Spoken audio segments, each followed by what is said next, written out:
학생인권 조례는 2023년 발생한 초등학교 교사의 사망 사건 이후 전국적으로 폐지에 대한 논의가 이루어지고 있습니다.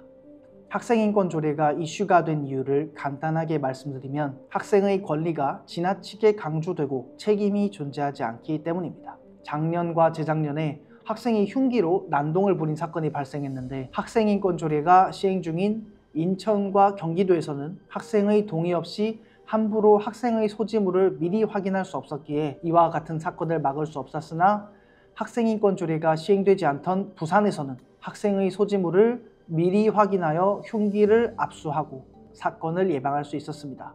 한편 충남에서는 한 학생이 수업 중 교단에 드러누워 핸드폰을 사용하여 수업을 방해한 사건 또한 발생했습니다. 그런데 조례에 따라 학생의 전자기기 사용 자체를 금할 수 없기 때문에 이를 악용하여 수업을 듣고자 하는 다수의 학생들에게 피해를 주며 교실의 수업 분위기마저 해칠 수 있게 됩니다. 왜 학생인권 조례에 대한 폐지 논의가 지속되고 있을까요? 학생인권 조례에 여러 가지 문제점이 존재하기 때문입니다. 지금부터 그 문제점에 대해서 몇 가지 이야기해 보고자 합니다.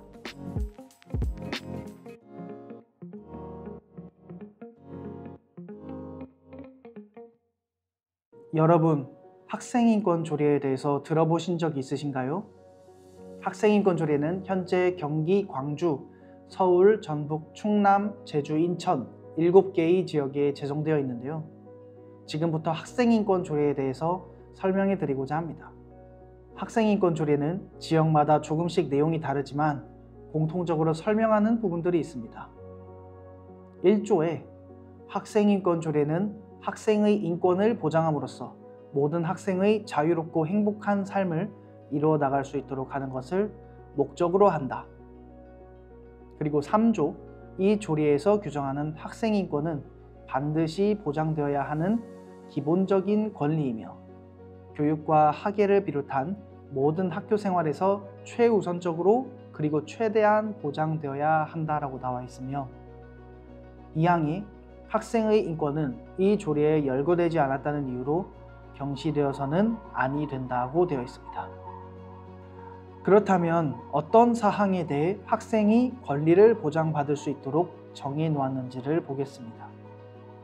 제5조 차별받지 않을 권리에서 학생은 성별, 종교, 출신 국가, 언어, 장애, 임신 또는 출산, 피부색, 성적 지향, 성별 정체성, 성적 등의 24가지에 대한 이유로 차별받지 않을 권리를 가진다.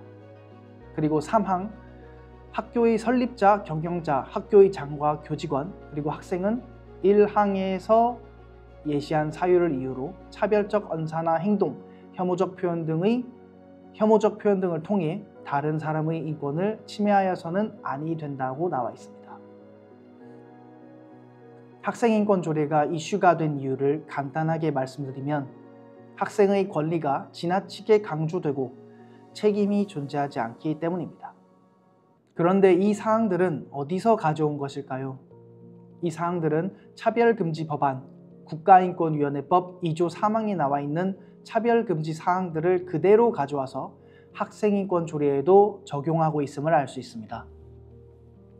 학생인권 조례가 교육 영역의 차별금지법, 학교판 차별금지법이라고 불리는 이유가 바로 여기에 있습니다. 실제로 전북 학생인권 조례에서는 국가인권위원회법 2조 3호에서 정의하는 차별금지 사항을 그대로 가져옴을 알 수 있습니다. 학생인권 조례는 2023년 발생한 초등학교 교사의 사망 사건 이후 전국적으로 폐지에 대한 논의가 이루어지고 있습니다. 충남과 서울에서는 주민조례 청구 제도를 통해 학생인권 조례 폐지 조례안이 의회에 접수되어 폐지되었다가 최근 대법원 판결에 의해 폐지 조례안은 집행 정지되어 현재 학생인권 조례의 효력이 다시 발휘되고 있습니다. 광주에서도 주민조례 청구 제도를 통해 폐지 조례안이 제출되었으나 심사 보류인 상태입니다. 이와 더불어 경기도와 서울에서는 학생인권 조례의 대체안으로 학교 구성원의 책임 및 권리 조례안이 제출되었고 이와 별개로 기존 학생인권 조례의 조항들을 가져와 시도에서만 적용되는 조례의 한계를 극복하기 위해 학생인권 보장을 위한 특별 법안이 발의되어 있는 상황입니다. 왜 학생인권 조례에 대한 폐지 논의가 지속되고 있을까요? 학생인권 조례에 여러 가지 문제점이 존재하기 때문입니다. 지금부터 그 문제점에 대해서 몇 가지 이야기해 보고자 합니다. 첫 번째로 학생들의 사생활을 보호받을 권리가 악용되어 교사와 다른 학생들에게 피해를 줄 수 있습니다. 서울 학생인권조례 13조에는 학생은 소지품과 사적 기록물, 사적 공간, 사적 관계 등 사생활의 자유와 비밀이 침해되거나 감시받지 않을 권리를 가진다. 그리고 6항, 학생은 자기가 원하는 인간관계를 형성하고 그 관계를 존중받을 권리를 가진다고 나와 있습니다. 이 조항으로 인해 학생이 이성교제를 하는 것도 선생님이 제지하면 학생인권 침해에 해당합니다. 이성교제는 물론이고 동성교제도 자기가 원하는 인간관계를 형성하고 존중받을 권리를 가지기 때문에 선생님이 뭐라고 할 수 없는 상황입니다. 학교 측에서는 청소년 출입이 제한된 룸카페 등의 사적 공간에 학생들이 출입하는 것 또한 막기 어려워지고 학생들이 범죄에 노출되는 것을 예방하기 어려워질 수 있습니다. 또한 2항과 4항에서 교직원은 학생과 교직원의 안전을 위하여 긴급할 필요가 있는 경우가 아니면 학생의 동의 없이 소지품을 검사하거나 압수하여서는 아니 된다. 그리고 학교의 장 및 교직원은 학생의 휴대폰을 비롯한 전자기기의 소지 및 사용 자체를 금지하여서는 아니 된다고 나와 있습니다. 이 조항을 근거로 하면 학생의 동의가 없으면 학생들이 흉기 등의 위험한 소지물을 가지고 있는지 여부를 파악하지 못하므로 학교 내에서 극단적인 사건이 발생할 수 있습니다.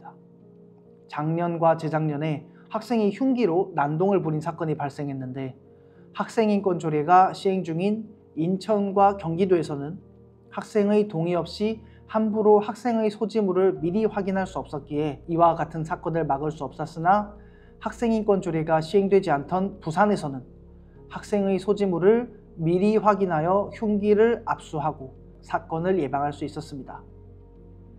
한편 충남에서는 한 학생이 수업 중 교단에 드러누워 핸드폰을 사용하여 수업을 방해한 사건 또한 발생했습니다. 그런데 조례에 따라 학생의 전자기기 사용 자체를 금할 수 없기 때문에 이를 악용하여 수업을 듣고자 하는 다수의 학생들에게 피해를 주며 교실의 수업 분위기마저 해칠 수 있게 됩니다.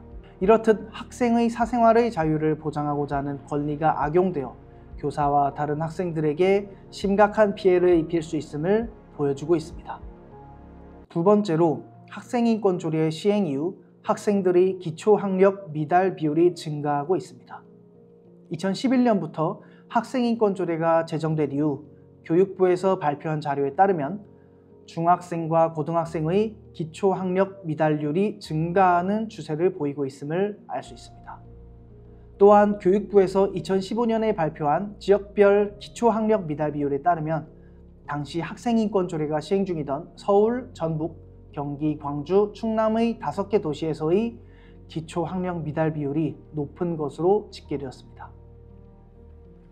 구체적으로 광주에서 학생인권 조례가 시행되기 전인 2011년까지 고등학교에서 공부 잘하는 학생 수가 많은 순위에서 국영수 전부 1위, 중학교에서 공부 잘하는 학생 수가 많은 순위에서 국영수 각각 중위권이었으나 조례가 통과된 직후부터 고등학교에서 공부 잘하는 학생 수가 많은 순위에서 중위권으로 떨어지고 중학교에서는 중하위권으로 떨어짐을 알 수 있습니다. 이와 관련해서 서울 학생인권 조례 10조 1항과 4항에서는 학생은 건강하고 개성 있는 자아의 형성 발달을 위하여 과중한 학습 부담에서 벗어나 적절한 휴식을 누릴 권리를 가진다. 그리고 교육감은 학생의 휴식권을 보장하기 위하여 정규 교육과정 이외의 교육활동을 제한할 수 있다고 적혀 있습니다. 학생들이 어려워하는 부분에 대해 학교에서는 학생들이 그 부분을 학습할 수 있도록 교육해야 하는데 선생님들이 더 공부시키려면 과중한 학습 부담으로 인해 즉 휴식권이란 명목으로 수업을 이어가기 어렵다는 것입니다. 실례로 한 초등학교에서는 교사가 학부모 참관 수업을 진행하다가 돌아다니는 학생에게 앉으라고 제지를 하지 않는다고 합니다. 이러한 상황들은 모두 휴식권과 관련이 있습니다. 즉 이 조항을 통해 휴식할 권리가 악용되어 교사가 학생에게 제공해야 할 교육 활동마저 제한될 수 있으며 학생들의 기초학력 저하로까지 이어지는 원인이 된다는 것입니다. 세 번째로 학생인권 조례의 5조에서 말하는 차별금지 사항 중 성적 지향, 성별 정체성으로 인한 차별금지로 인해 성적 지향 중 하나인 동성애를 정상적인 것이 아니라고 말하면 학생인권을 침해한 것이 되어 인권 침해 조사를 받아야 합니다.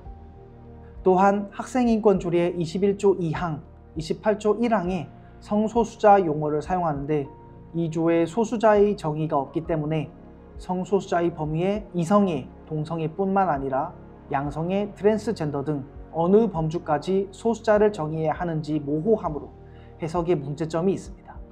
실제로 2017년 서울의 한 중학교 교사가 수업 시간에 동성애의 실체를 소개했는데 한 학생이 인권을 침해당했다고 신고한 사건이 발생해서 서울시 교육청에서 조사하기도 했습니다.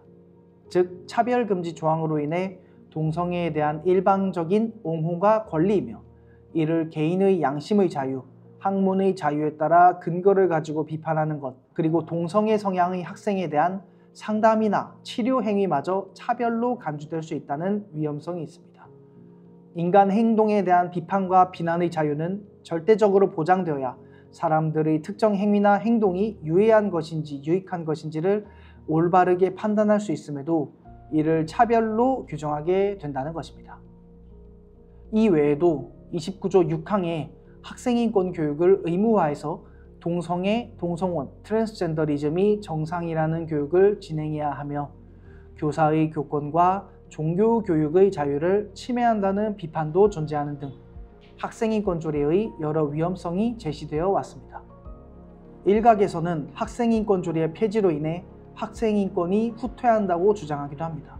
그 근거로 학생의 인권 보장을 규정한 법조문은 초중등교육법 제18조의 4항 학교의 설립자, 경영자와 학교의 장은 헌법과 국제인권조약에 명시된 학생의 인권을 보장하여야 한다라는 항만이 존재하므로 관련 법령이 부족하다는 것인데요.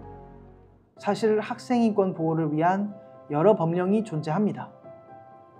이렇게 학생인권을 보호하는 법이 많이 있으므로 이 조항들에 의해 학생인권이 보호되고 있다고 볼 수 있습니다. 결론적으로 학생의 인권이 존중되어야 하는 것이 물론 맞지만 권리에는 책임이 따릅니다. 미국에서는 교육이라는 특수한 목적 내에 대해서는 학생의 권리는 제한될 수 있다고 얘기했습니다. 다시 한번 말씀드리면 권리에는 책임이 따라야 합니다. 모든 것을 그냥 누릴 순 없습니다. 뉴욕시 교육청 학생 중재 및 훈육 규정과 학생의 권리의 책임에서는 학생의 권리와 책임 두 가지를 모두 기술하고 있습니다. 그러나 대한민국의 학생인권 조례에는 학생이 누려야 할 많은 권리를 중점적으로 기술하며 책임에 대해서는 언급하지 않고 있다는 점이 권리와 책임 간의 불균형을 초래하는 원인이 되었습니다.